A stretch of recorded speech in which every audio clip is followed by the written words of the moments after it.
Okay, I'm going to try to explain what bulk fermentation means kind of in a nutshell and what bulk fermentation times are for you to try to understand this very simple.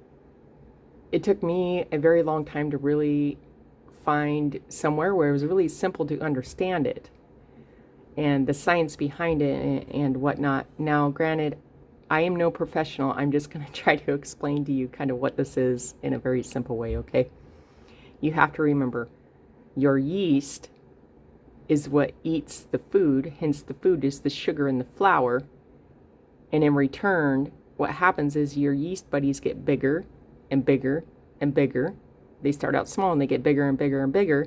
And what happens is every time they eat these little sugar food in your flour, they start releasing gases which are causing that which create our bubbles in our sourdough, and in return they also release liquid after they are done. Each time they eat a piece of sugar, they release a little bit of liquid as well, and then here comes your little lactic acid buddies behind. And your little lactic acid buddies are the ones that drink that liquid and make your sourdough that soury, that tang. That's what makes it tangy, is the lactic acid, okay? So these two are playing parts in how your dough is forming and it's bulking up and doing it. So in return, what that means is every time once your yeast meets the flour and it starts gorging on all the sugars, it's starting to multiply and produce gas and the liquid that the lactic acid drinks. And what happens is your dough starts getting bigger and bigger and bigger and bigger and bigger and bigger because it's eating all the food, and your yeast buddies are getting bigger and bigger and bigger.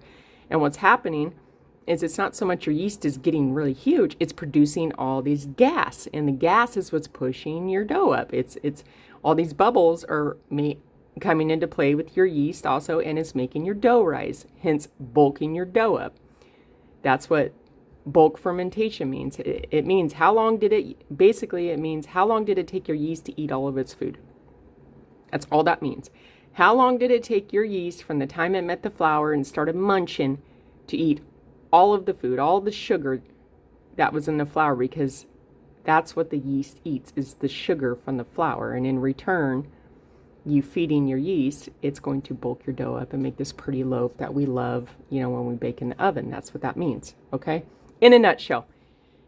It's a really cool science behind it. You can go find some videos and stuff, but that's yeast in a nutshell. Bulk fermentation time, in a nutshell. It's basically how long did it take your yeast to eat the sugar that was in the flour to puff your dough up. Okay, now, so we got that. Let's get into bulk fermentation times, okay? How long did it take your yeast to eat the sugar, okay? First things first, you need to learn about bulk fermentation time. The minute you combine your yeast, or hence active starter, with your flour, you got your water, your starter. The minute that your yeast meets your flour and it starts eating is the time you need to write down on a piece of paper. Because that is the time you're going to need to know when your bulk fermentation time starts. The very beginning time that it took your yeast to go from this to this, okay? It's how long did it take to eat the sugar. All right, so first things first, always write your time down. Whenever you merge those two, mark your time down. Stop what you're doing, go look at the clock, mark your time down. That's step one. Step two is, let's get into a little bit of the science behind how long it will take you, and hopefully these charts that I wrote out for you will give you a little bit better of timing on it, okay? Now let's start out with this one. Let's say your house is super warm. It's summertime. Your house is coming in at 80, 84, 85, 87 degrees, or maybe you live somewhere around the globe. It's super tropical. It's humid. There's a lot of things that come into play. But either way, you're making your dough, and throughout your dough time, this is another thing you need to realize. You need to temp your dough through stages of making it from start to be right before you dump it out of the bowl. Every time you do a stretch and fold, temp your dough. Every time after you get done mixing it the first time, temp your dough. That comes into play very, very, very, very important, determining these times right here, okay? All right, now that you got those two, Let's say it's coming in at 84 degrees. And you think, oh, wow, that's good because it's going to be done out of the bowl in like 3 to 3.5 hours, right? So if your dough's coming in at 84 plus, your yeast is going to be moving Mach 20. Heat is like kryptonite for your yeast in a way, because even though it thinks it's warm, it's moving, because heat speeds your yeast activity up and it's just cruising. I mean, I'm talking it's flying jet speed, just consuming those sugars. It's going. And all along here behind them is your lactic acid buddy. It's barely waking up. It's like it's trying to consume every little bit of liquid that your yeast has left behind, but your yeast is producing so much liquid, your little lactic acid buddies aren't even 1% out away from consuming all that liquid that your yeast is producing, okay? So it's way far behind at 84 degrees, okay? So here we are. 84 degrees means it's going to take your yeast 3 to 3.5 hours to produce all those gases. Like, woof. It's eating the food, like it produced all this gas so fast, is which made your dough rise as the gas, that you look like it's shaked, it's ready to dump out. But you have to realize, it just because it produced a bunch of gas, it's really only consumed 10% of the sugar that's in the flour. So it still has 90% of the sugar left to eat. And because it's so hot, if you dump that out and you shape it and you just leave it for a couple hours, because it's not quite that big bulky look that we like when we put it in the fridge, what's going to happen is your gases are going to start popping and deflating, and it's going to start breaking down the gluten structure in your dough when it's sitting on the counter for more than 3 to 3.5 hours, and it's going to go like this, from this to go. It's completely demolished all your gas bubbles. It's completely demolished all of the gluten strands, and you have just completely over fermented your dough and just flattened it out like a pancake. So remember, at 84 and above, those gases are going to produce it to rise, which is going to be 3 to 3.5 hours. You're going to have to dump your dough, shape it, and put it in the fridge. And it's still, your yeast is still going to eat for 16 plus hours. That's how long it's going to take for it to consume the rest of that 90% of food. So even though you finish this in 3 to 3.5 hours, your yeast in the fridge still has 16 plus, probably 24, maybe even closer to 48, depending on how hot it was, for it to finish its food and for it to finish what it's supposed to do to get that beautiful loaf. Okay, so just remember that. Okay. The hotter it is, the longer it takes to eat in the fridge. And you have to refrigerate it. You can't just leave it on the counter for a couple hours, okay? I mean, you can, but you're going to totally mess up anything and everything you worked so hard to make, okay? So now that you got that down, remember, 84 and above, it's only consumed 10% of the food. It still has 90% of the sugar left. So it's going to take 16 plus hours in the fridge for you to even be able to pull it out and bake it, depending. Okay, let's go to this one. 81 degrees to 83 degrees. Let's say your dough is temping out at that when you're making it throughout your, your process of stretch and folds and stuff. This is a rough estimate, okay? So this is probably going to take your yeast to produce those gases 4 to 5 hours right off the initial start. Before this 4 to 5 hours before you get to dump your bowl. You get to take it out and shape it and throw it right back into the fridge. But your yeast has only consumed 20% of the sugar. So it still has 80% of the food left to eat. So that's going to be about 14 plus hours in the fridge before it's ready to bake again, okay? All right, let's go down here. 80 to 79 degrees. This is a rough estimate. So this is about 5.5 hours. Your yeast will have consumed 30% of the sugar, the food. So by the time you dump it and shape it and hurry up and put it in the fridge, it still has 70% of its food left to eat. So it'll take anywhere from 11 to 12 plus hours, if not a little bit longer, to finish eating the rest of its food, to give you that woof, that Nice, nice round loaf that we love to bake with. Here we go. Let's go down here. 78 to 77 degrees. It's going to take your yeast about 6 hours to produce all those gases and start eating the food. You know, it's eating the food, it's going along, it's producing those gases. So about 6 hours, you're going to be able to dump this out. And now you're going to come into these type of ranges, right? Between the 5 and 6, between the 4 and 4.5 and 5.5. Now you get these little gaps, these hour little gaps. You're starting to come in. The cooler you get this extra hour gap. So let's go back up here, the 80 to 79. You'll have 4.5, 5 to 5.5, maybe even 6. It's starting to give you a little bit of leeway before you'll be able to tell the signs, okay? So now here, let's go back here. Back to where we were. 78 to 77. You're going to have about 5 to 6 hours. This is a rough estimate, about 6 hours. And you'll know that your yeast has consumed 40% of its food. It's sugar that's eating, and those gas bubbles, you know, it's producing all those gas bubbles. But in reality, your yeast has only consumed 40%. So it still has 60% of its sugar to eat, to go. Keep producing those bubbles, those holes, and whatever else it's doing. So you will have to shape this, dump it out, shape it, throw it in the fridge real fast, and you still have 10 plus hours. You got to wait for it to finish its job in the fridge before you get that, you know, nice fluffy, puffy loaf that we love so much. Come down here. 76 to 75, it's going to be a rough estimate from 6 to 7 hours that you'll be able to dump it out. It's all puffy. You'll see the signs. And now your yeast has consumed 50% of its food, but it still has 50% of the food left to eat. So that's going to take about 9 plus hours in the fridge for it to finish eating and producing those gases and etc. Okay? Let's go down here, 74 degrees. If your dough's temping out on the counter, these are counter times, okay, sitting on the counter. 74 degrees.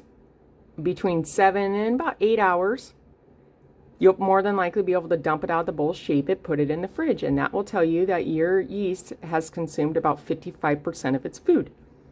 But it still has 45% of the sugars that it needs to finish eating before it completes its job, what it was supposed to do, and that's 8 plus hours left in the fridge. Sorry about that, I was baking something. Okay, so 8 plus hours, so it still has 45% of the food left to eat. So that's, like I said, about 8 plus hours left in there. Let's come down here. Let's say your dough's temping out at 73 degrees. Okay, that's not bad because you're going to have this range of this between 8 and 9 hours before it's ready to be dumped out of the bowl, hurry it up and shaped real quick and put right in the fridge. And this tells you right here that your yeast has consumed 60% of the sugar. So it's still got 40% of the food left to eat while it's sitting in the fridge. And that's going to only be about 7 plus hours in the fridge before you get to take it out and bake it. You catching on to the math, the colder it is, the quicker it is in the fridge. Let's come down here, 72 degrees. Your dough's temping out at 72 degrees. That's going to give you a rough estimate of between 9 and 10 hours before it's that, you know, that same look. It's puffy, it's got bubbles, etc. You dump it out, you shape it real quick, you put it in the fridge. This is going to tell you your yeast has consumed 65% of the sugar, the food, and it still has 35% of the food left to go before it's that nice, beautiful loaf we love. And that's about 6 plus hours left in the fridge before it finishes what it needs to do. 71 degrees.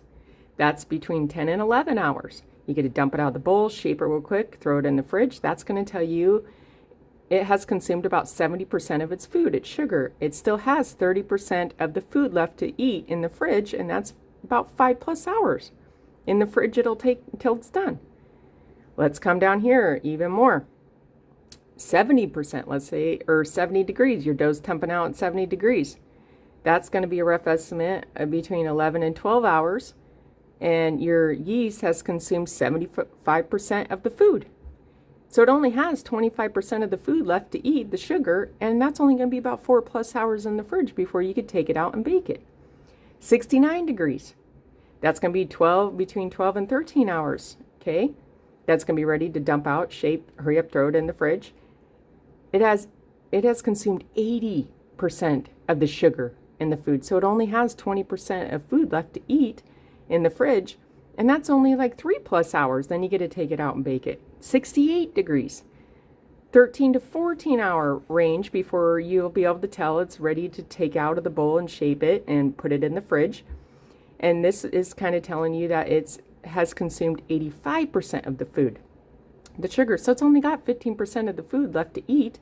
It's only going to take about 2+ hours before you get to take it out and bake it in your oven. 67 degrees, even colder. That's 14 to 15 hours. It's consumed 95% of its food. It only has about 5% left to eat, and that's only about an hour in the fridge before you get to take it out and bake it. 66 to 65 degrees, your dough's temping out at, it's ready. You just take it out of the bowl, shape it, get your oven, preheated, fired up, and give it a quick score and throw it right in the oven. No need to refrigerate right here. Give it a, pre-shape, whatever you're doing, throw it in. So my point being is you need to remember these. Okay. It's always nice to be in the 75 to maybe even 80, because once you get to the 30%, 40%, 50%, even the 55, you only have probably 12 hours left in the fridge, 10, 9, 8. So you won't have to wait very long. There's a lot of reason why when you get into this 81 and above, and you see some people do that, especially bakers. The reason why micro bakeries like this 81 and above is because you guys, it's like a factory to them. They are producing so much bread and so much food. They don't want to wait around 14 hours to do the stretch and folds and do their inclusions, because they're not baking their bread that day or the next day.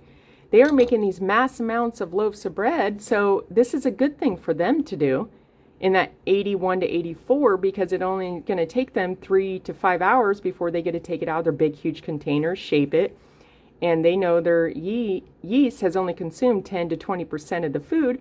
So they can leave it in their fridge for 24 to 48 hours. They're big walk-in coolers. And this is good for them because then they can move on to the next recipe. And they're doing that. It only takes them or their crew a couple hours, anywhere from 3 to 5 hours to shape it, put it in the Banneton baskets, put it in the walk-in coolers. And this works out really good for bakers. And so this might work out good for you. If you want this really warm and you don't want to stand around all day, shape it, and you're not planning on baking the next day, this will be good for you right here. But I can guarantee this one up here, this probably 81, 83 to even 84, you're probably looking at 24+ hours for you'll be able to bake with it again because you want to give this ample time in the fridge for your yeast to finish eating its food without over fermenting. So because what happens is when we put it in the fridge, okay, we are slowing the yeast's activity down. It's still going. It's still munching. It's still eating the sugar because it will always have that desire and yearning for sugar. That's its food. It will still eat, but since we are cooling it down, cooling our yeast down, it's kind of like it's slowing down. It's getting a little sluggish, but it's still a gorger. It still can't help but have that desire to eat. So it's going to continually eat. And what the beauty about this is when we slow our yeast down from eating, guess what happens? Our little lactic acid, since our yeast has already created all that liquid, okay? Once it's done eating its sugar, it secretes that liquid. And guess what? Now when your dough is in the fridge, this is your lactic acid's time to shine, which means because the yeast is at such a slower pace, the lactic acid gets to keep up with it now. At first, these times it's not. It's way behind here because there's so much liquid to eat. It's trying to eat it. It's little munchies. It's trying to drink it. It's drinking it. That's what it's doing. But there's so much liquid. It's having a hard time to keep up when, your yeast is munching and munching and munching and, releasing those gases that in the fridge, what happens to your lactic acid starts catching up with your yeast and all the liquid. It's drinking all that liquid that your yeast, disposed of when it was eating. And what's happening is your dough is turning just a little bit more tangy, a little bit more sour in the fridge overnight. So it's a good thing because you want this to be a little bit, you want that tang, that sourdough tang, you know? That's what you want. And that's what happens when we put it in the fridge. We slow down the yeast from just completely gorging itself out and still doing what it needs to do, and we give our chance of our lactic acid to catch behind and give us that tang, give us that what sourdough tastes like. That's how these all work in the fridge. So just keep this in mind, okay? When you are making a dough and dumping it out, these are all come into factors. Now you got to keep them in mind. These are rough estimates. Okay, these little guys right here, just rough estimates of that, you know, that 5 to 6, that 6 to 7, that 7 to 8, that 8 to 9, or it could even be over, depending on your temperature of your house. There's some different factors that come into play with bulk fermentation time. How much starter did you use? Apologies again, still baking. It'll probably go off again. I got some bread in the oven. But back to what I was saying, it depends on how much starter you're using. The more starter you use, the more yeast you have. So the more yeast buddies you have, the faster it's going to eat the sugar. And the faster it's going to produce those gas bubbles. And the tangier your lactic acid is going to taste, because you have more yeast and you have more lactic acid compared to what you would normally put in a 500 gram recipe or you know, 575, whatever you're using, 1,000 gram. 500 is just the standard. You don't always have to use that. But you see what I'm saying? The more yeast and the more lactic acid you have in there, the yeast is going to ferment faster, and the lactic acid is just going to be a little bit more tangy. That's all that means. You also have to factor in whole grains. If you're using whole wheat or rye, it already has those rich yeast. It already has that yeast in it, natural yeast in it. So it's going to bulk ferment. It's going to speed up your bulk fermentation time too, versus just using an unbleached white or even a white, whatever you're using. So keep these things in factors. But I just wanted you to see this little, let me zoom out if you would like to take a screenshot of that. Let me zoom out a little bit more. Did I get it all in there? I think that's about right. See if you can get all that in there. How about I'll do it this way. Okay. You can kind of just screenshot that, and then you can, you know, kind of move that around. Okay. This is just a rough estimate. Okay. So I hope this kind of made sense to you on how things work. And another thing too, when you are doing at these high temperatures, even though they both take about the same amount of time to slow down, that 16 plus hours, they can, you know, it takes about 16 plus hours for it to finish its bulk fermentation time. The hotter your dough is, the longer it's going to take in the fridge to cool down. This is why this takes 16 hours versus this right in here, even 70 degrees or 73 degrees only takes 7, okay? It's because the hotter your dough is, when you put it in the fridge, it takes longer to cool down versus something that's only 74, 76 degrees is already really not that hot. So it takes a shorter amount of time to cool itself down to fridge temperature to finish its, you know, its time to eating. So that's all that is.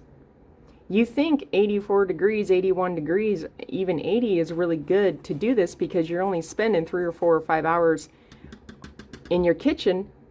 But you have to realize you're more than likely, these two, even this, you're probably going to be waiting closer to 18 to 24 hours, if not longer, to be able to, for your yeast to finish its job. Just keep that in mind. When you stay in the 78, 76, or even the 80s, okay. 80's not bad. That's usually about 12 to 16 hours, maybe 18, depending on how cold your fridge is. Just keep that in mind. These take longer to cool down, so it's going to take longer for it to finish its job. It's going to take longer for the fridge, the coldness to slow down that yeast, to slow down it from completely overgorging itself. That's all that means. Okay, so another thing, I hand wrote this down a long time ago. Well, not a long time ago, probably about a year ago. If you guys want to find this rough estimate chart, just look up a gentleman called the Sourdough Journey. Just Google the Sourdough Journey, bulk fermentation times, and you're going to see, and you'll know it's him. I'm almost positive it's called the Sourdough Journey. That guy is amazing. You want to learn some stuff about sourdough? Go find him. Google him, the Sourdough Journey. But he has the same exact chart, and you're going to see it. You'll know when you see it because it's just it's just a square looking piece of paper, but it has like a yellowish, old tattered yellow color in the back and like a brownish black print, and it's kind of like Western looking, I guess, 18th century, and it'll say 80 degrees, 79 degrees, 78 degrees, 77, 76, 75, and it'll go all the way down just like this, and then it'll have these times. It'll have 5.5, 5.5, 7, 7, 6, 6, it'll go all the way down, and then it'll have these percentages right here, just like that. So you'll know it when you see it. It's a yellow background with like blackish brown print. And if you click on that, it should say the Sourdough Journey. Go click on that and go visit his site. This guy is amazing. He kind of explains some time. These are just rough estimates in the fridge, okay? And these are rough estimates right here, okay? So if you wanted to go get the picture yourself and write that down, you can go find it. You can't miss it. It's all the temperatures, all the times, all the percentage. It's 3 columns, just like that. I've never seen another one like it. So it's a good thing for you to go find that and write that down and gauge that. So let's just go over a few things. Invest in a kitchen thermometer. A scale is very important, but if I could tell you one thing to go buy, because you can do it in cups and stuff like that. It's not going to be exact, but it's not going to, you can still make bread. You don't have to have any tools but your hands and your mind. Get you a kitchen thermometer. If you invest in anything, maybe your local store would have one. Usually grocery stores will have a kitchen thermometer, even if it's not a digital one, and you go get one where you can like stick in your meat. Like a little meat thermometer, and it has like a roundy part. Hold on, I'll show you what I'm talking about. Something like this. Even that will be okay. It won't be exact like this, but this is what I'm talking about. Just stick this in your dough, and you can see the little temperature, okay? Something like that. Anything to temp your dough, okay? Something like this, preferably, or something like this. Invest in one of those. I think you can get these for like a couple bucks. Your thrift store is probably 50 cents. You could probably find one. So that's my advice to you. Start out with this. Everybody says, oh, Banneton baskets, you got to get this fancy, mat to heat your stuff. Yeah, all that is fine. But if I can tell you one thing to start out and get, well, you're going to have 2 things. A strong, stiff starter, or just a strong starter. You don't have to do a stiff one. It boils down to a few simple things in being successful, okay, in your recipe. And bulk fermentation plays a huge part in it. There's kind of 3 simple rules you need to remember when doing sourdough, okay? Have a strong starter. Learn what hydration means in your recipe. And learn what bulk fermentation time means. If you can master those 3, you can make anything your heart desires, okay? You don't have to be a master at it. Just have an understanding of what it is. All right? So let's go over just bulk fermentation 101, the 3 rules, okay? Rule 1, remember when your yeast meets your flour, write your time down. Rule 1. Rule 2, okay, remember to temp your dough. Remember to temp your dough throughout the time it's sitting on your counter, okay? And rule 3, operate off not just your temperature, okay? Not just, you want to learn what these temperatures are, but rule number 3, you need to learn what other signs besides relying on temperature, okay? When it comes to your dough in your bowl. You need to learn some things. I'm going to give you a few simple things. Obviously, do not just go off when somebody says, when it's doubled, it's ready. That's not necessarily true, because it depends on how much starter you're using. It depends on what type of, if you're adding whole grains, what type of flour. Just don't rely off if it doubled. Pull your dough up on one side of the bowl when it gets closer to your times, and look in your dough. Pull it up like that and stick 2 fingers behind when you have it like that, and kind of move your fingers like that. If you can see the shadows of your fingers, and you pull your dough up and you stretch it, and you can see these little shadows, like if you go like this, that means you have great gluten structure. You have worked your dough enough. It's going to hold that gluten. It's going to hold the gluten strands while it finishes its job, okay? 2, if this is your bowl, and if you're looking on the sides of the bowl where your dough meets the bowl, if it's still completely stuck to the bowl, it's not ready. If you're starting to see a gap, like if it looks kind of like that instead of stuck together, if it kind of looks like that gap and it's going around, and then here you got another little, it's stuck together, then it's starting to separate from the bowl, that's another sign it's about ready to be pulled. Here's another one. Touch your dough. If you touch your dough, is it sticky? If you poke around in your bowl like that and it's not sticky, that's another sign it's ready to be pulled, okay? Here's another sign. Smell your dough. If you're lifting your bowl up and it just smells like flour and none of these other signs are showing, it's not ready yet. If you lift your dough up and it has a hint of that tang, it's getting close to being done. Here's another little sign. Is your top of your dough starting to form bubbles? Form bubbles on it, okay? Now don't go off just huge bubbles. Okay, sometimes your dough won't do that. It'll just have these little, is it starting to show any signs of any little bubbles? Especially if you start poking it. Because once you start touching your dough, you're going to see bubbles start popping up like that, okay? And then here's another tip for you. Take your finger and push in on your dough.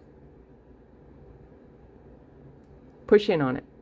And if you pushed in on it, does it spring back slowly? Does it spring back slowly? And if it does, if it's like a hole and it's not sticky and it starts barely springing back, it's close to being done. You're getting very, very close for it to being done. If it's you poke that hole and it starts coming back and starts closing itself back up, that's another sign it's probably ready to be pulled. But you guys, and the jig, move your dough around, rock your bowl. If you're only getting a little bit of jiggle, there's not enough air in it, there's not enough gas in it. If you could pick your bowl up and it goes woof, woof, woof, woof, woof, that's a pretty good sign. But there's a fine line right there, because you don't want it completely back and forth, because you probably overdid it. You just want a slight, it's nudging, it's going. Okay, you still want it to be a little structured, where it's not rocking the whole bowl, it's just moving with the motion. It's going rocking back and forth. That's another sign. So step 3, learn your dough. Don't go off just temperature and off time. You need to work with your hands. This is why I always tell you guys on this channel, when you are first making your dough, get your dough outside your bowl and work with it. Work that dough. You want to feel your dough. How does it feel from when you first took it out in shaggy to it getting elastic? How did it feel on your fingertips? Did it feel less tacky? What did the grain feel like? What did that gluten strands feel like? These are things that if you work with your hands versus just putting it in a mixer, use a spatula because you don't want to get your hands sticky, you're missing out on the growth of your journey doing that, okay? So with that being said, there's some tips. Bulk fermentation in a nutshell. I hope this helps you guys, and I hope I explained it. So my tip is for you, and this is just how I like to do. Oh, here's another tip before I tell you what I like to do too. Your temperature of your house will more than likely be the temperature of your dough. more than likely. It's around that. So, for instance, my house is 74 degrees this morning. If I was making a loaf of bread, my bread would either come in at 73, 74 like the house, or maybe 75, even 76 if I really worked it. But it's gonna be in that 3 degrees from what your house is, okay?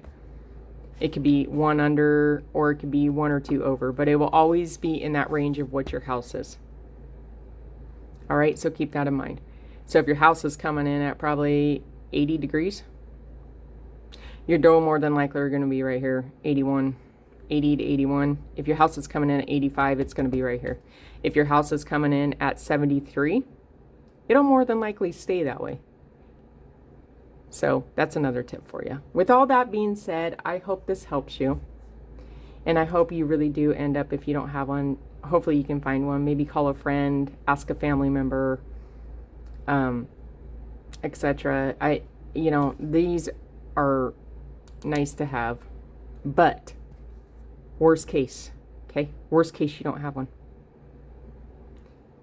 You can also rely on your hands, your knowledge, right here, and the temperature of your house. I mean, I'm pretty sure you got to be pretty mastered to do that, but it's not impossible to do.